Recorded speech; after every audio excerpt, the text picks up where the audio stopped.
She is one of the very few women who holds the purse strings to an entire country. This is Women and Wealth, and I'm Nozipho Mbanjwa.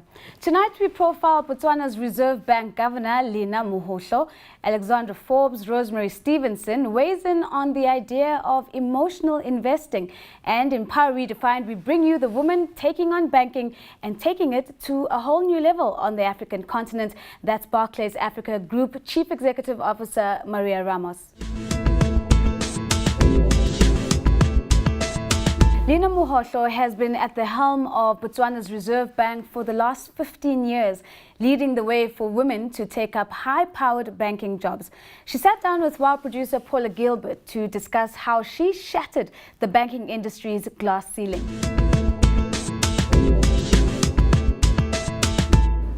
If you enter a field that doesn't work for you as a woman, it shouldn't be because you're a woman.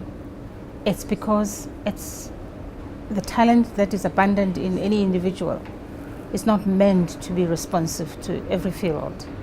So you work hard, somebody will be watching, and even if it's a male-dominated field, such as the top of central banking or the top of any banking, because it has to do with money, I think every human being can unleash his or her own potential to the extent possible, and they will be recognized. Because if not, they will be such an unfortunate waste of human capital. You've been Reserve Bank Governor since 1999. So what have you observed over the years in terms of changing opportunities for women in the banking space? As a matter of fact, even before I rose to the top of the Bank of Botswana, there were many women, not just in the central bank, in middle management.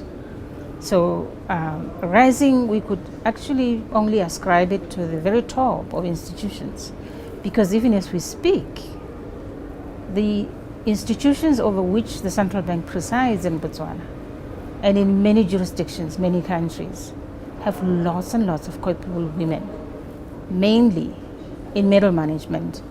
And it goes without saying that there will be many more below middle management. So we have the opportunity as women because we can rise into the top from that middle management forum. Is your governing style different because you're a woman? Not necessarily. There are certain attributes of a woman, of course, that we know exist, and even if you were to bring the most capable men to sit next to a woman, there will be certain things that men would not be able to see. For instance, we are known to pay attention to detail. I don't think any man needs to feel insulted if they are told that they don't pay attention to detail, because you can see that in a woman when they are raising a family.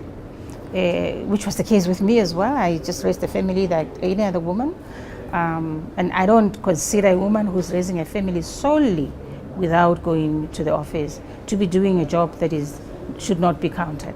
Because there are attributes there that you can identify, which will give you the wherewithal about the leadership potential of a woman. So I just mentioned leadership potential. That's the family. I don't understand why women should be considered to be occupying any other role in a homestead other than leadership. What advice do you have for younger women in terms of wealth creation? You can engage in wealth creation in a small way until you do it in somewhat of a bigger way where you are given the responsibility. This is a penny that belongs to the nation. You have to make it a pound. So women can do it because women are able to provide for their families and enable their children and other members of their families to have 3 meals a day, even when they're unemployed.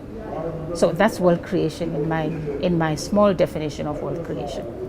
Are women being included enough in Africa's agenda? No, that is a big no. They are not included enough. But should we just fold our arms and sit back and say we are not included? By the way, who is not including you? You include yourself. Women must take up the burden and know that they can be able to open the avenues that hitherto they believed belong to some other species in the world. So I don't believe that women should just sit back. There are structures that tend to impede women's progress. For instance, accessing finance. What should we do by that?